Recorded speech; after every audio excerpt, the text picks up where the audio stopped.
सुव्रत।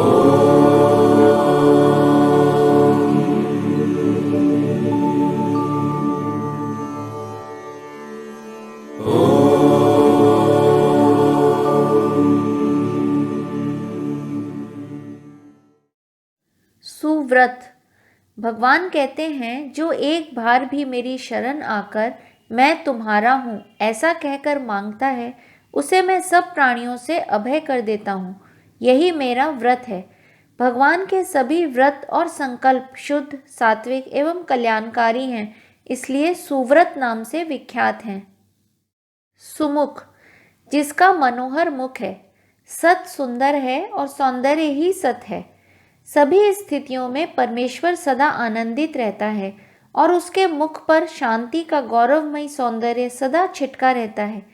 जब भक्त नारायण के चरण कमलों में शरणागत होते हैं तो शरणागति के श्रद्धा भाव से नारायण असीम अनुग्रह से आह्लादित हो उठते हैं।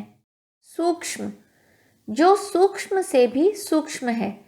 वेदांत की भाषा में सूक्ष्मता व्यापकता की सूचक है, इसलिए शब्द का अर्थ सर्वव्यापक है। उपनिषद कहते हैं कि परमेश्वर सर्वव्यापक हैं, सूक्ष्मतम से भी सूक्ष्मतर। सुघोष, मंगलमयी ध्वनि वाला। यह उस शंख का नाम है जो महाभारत के युद्ध के प्रारंभ में बजाया गया था। भगवान विष्णु की ध्वनि सभी वेदों का तत्व है, क्योंकि चारों वेद उस परमेश्वर से ही उद्भव हुए हैं। सुखद, सुख शब्द में समस्त वायुमंडल की सात्विक शीतलता एवं प्रफुल्लता के संकेत का दर्शन होता है। परमात्मा के हृदय से सदैव सत्य ही निकलता है, जो समस्त सृष्टि को सुख प्रदान करता है। परमात्मा मद रहित है, उनका एकमात्र ध्येय सार्वजनिक सुख ही है, इसलिए भगवान सुखद नाम से सुशोभित हैं। सुहृत, प्राणी मात्र पर अहेतुकी दया करने वाले परम मित्र। भगवान बिना किसी कारण प्रतिफल की इच्छा के बिना जीवों का हित करने वाले सच्चे मित्र सुहृत हैं। जो जीव मात्सर्य से पीड़ित होता है वह सदैव दूसरों के अहित में ही लिप्त रहता है। परमात्मा ऐसे जीवों पर भी कृपा करके उन्हें सन्मार्ग पर ले आते हैं। मनोहर, जो मन को हर लेता है या आकर्षक है।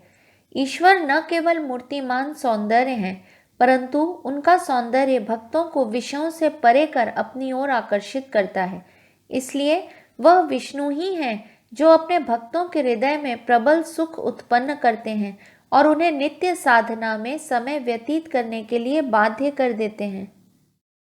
जित क्रोध, क्रोध पर विजय करने वाले। जो क्रोध को जीत चुका है। यहाँ प्रयुक्त शब्द क्रोध अंतःकरण के 6 दोषों का उपलक्षण है। काम, क्रोध, लोभ, मोह, मद और मात्सर्य। ये मनुष्य में 6 प्रकार की वृत्तियां हैं, जिसके अंतर्गत सारे मानसिक कर्म आते हैं। जिसने इन सब पर विजय प्राप्त कर ली है, तात्पर्य जो मन से परे है, वह आत्मा है। वीर बाहु, अत्यंत पराक्रमशाली भुजाओं से युक्त। भगवान विष्णु की भुजाएं वीरता युक्त अति विक्रमशालिनी हैं, इसलिए उन्हें वीर बाहु नाम से भूषित किया गया है। उनकी भुजाएं अपने भक्तों को अभय कर हृदय से लगा लेती हैं, इसलिए भगवान वीर बाहु कहलाते हैं। विदारण, अधर्मियों को नष्ट करने वाले। लोक कल्याण में बाधा डालने वाली दुष्ट शक्तियों का नाश करने में लोकपालक भगवान अति कुशल हैं। करुणा सागर भगवान अनेक रूपों में प्रकट होकर लोक कल्याण हेतु अधर्मियों का नाश कर देते हैं, जैसे हिरण्याक्ष, हिरण्यकश्यप, कंस, रावण इत्यादि दुष्टों का नाश कर अपने भक्तों की रक्षा की तथा धर्म की स्थापना की।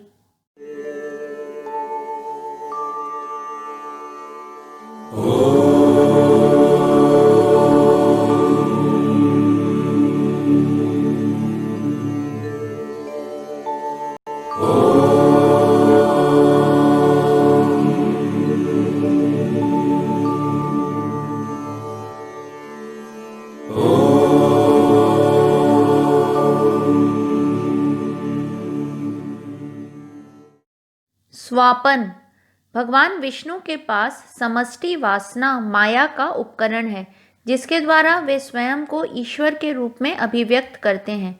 वे हर जीव के स्वरूप ज्ञान को माया की आवरण शक्ति से ढककर उसके अंदर विक्षेप उत्पन्न करते हैं, जिससे मनुष्य इंद्रियों की तृप्ति के लिए संसार में ही भटकता रहता है।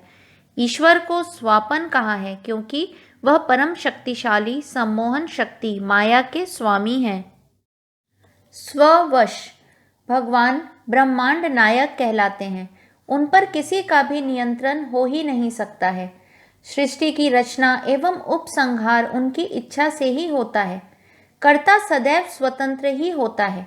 भगवान अपने वश में हैं, किसी और के वश में नहीं है, इसलिए स्ववश नाम से संबोधित किए गए हैं। व्यापी भगवान विष्णु आकाश की भांति सर्वव्यापी हैं, यानी सूक्ष्म से भी सूक्ष्म और सभी प्राणियों और वस्तुओं में सर्वदा व्याप्त हैं, क्योंकि कारण सदा कार्यों में व्याप्त रहता है। सर्वव्यापी सर्वांतर्यामी भगवान विष्णु ब्रह्मांड की सभी वस्तुओं में समान रूप से व्याप्त होने के कारण व्यापी नाम से विभूषित है। नैकात्मा अनेक आत्मा अनंत ईश्वर सदैव एक ही है, परंतु विश्व के रूप में अभिव्यक्त होने के लिए वह ही विभिन्न रूपों में व्यक्त है। वह परम चैतन्य ही कर्म और कर्म फल के सिद्धांत का संचालन करने के लिए सृष्टा, पालनकर्ता और संहर्ता का रूप धारण करता है। त्रिदेव विष्णु तत्व का ही प्राकट्य है। नैक कर्म कृत भगवान विष्णु नैकात्मा हैं, तो अपने नाम को सार्थक करते हुए कर्म भी अनेक तरह के करते हैं। अनंत रूपी भगवान हर एक नाम काम धाम में व्याप्त हैं। जगत की उत्पत्ति, स्थिति और लय रूप तथा भिन्न भिन्न अवतारों में मनोहर लीला रूप अनेक कर्म करने वाले भगवान नैक कर्मकृत कहलाते हैं। वत्सर वत्सर यानी सबका निवास स्थान और धाम। परमेश्वर न केवल हम सब में हमारे अंतर्यामी के रूप में स्थित हैं, अपितु वह ही सर्वव्यापक तत्व हैं जिसमें यह संपूर्ण विश्व स्थित है। वह ही अयन है जिसमें हम जीते हैं, श्वास लेते हैं, कर्म करते हैं और फिर प्रलय के समय उनमें ही लय हो जाते हैं।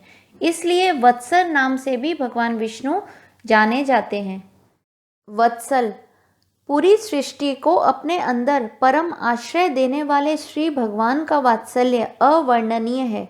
भगवान अपने भक्तों को अपनी संतान के समान प्रेम एवं स्नेह करते हैं।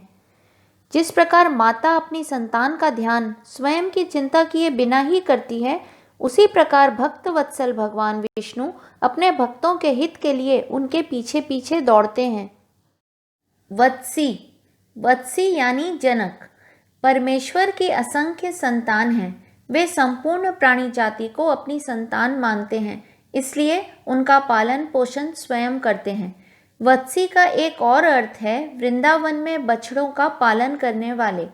वे जगत पिता हैं, सारी सृष्टि के जीव उनके वत्स ही हैं तथा वे हम सब जीवों के रक्षक वत्सी हैं। रत्न गर्भ रत्नों को अपने गर्भ में धारण करने वाले समुद्र रूप भगवान विष्णु रत्नों की खान है। जिस प्रकार समुद्र के गर्भ में अनेक रत्न रहते हैं, जो प्राणी उसके अंदर गहराई में जाता है उसे ही रत्न प्राप्त होते हैं, उसी प्रकार जो भक्त अनंत रत्नों के कोश परमात्मा से निष्काम भाव प्रेम भक्ति से लय लगा लेता है, वही परमात्मा के रत्न प्रेम स्नेह परम धाम प्राप्त कर सकता है। धनेश्वर धन का परमेश्वर। यहाँ धन शब्द का अर्थ है विश्व में सभी अच्छी वस्तुएं, आनंद के सारे विषय।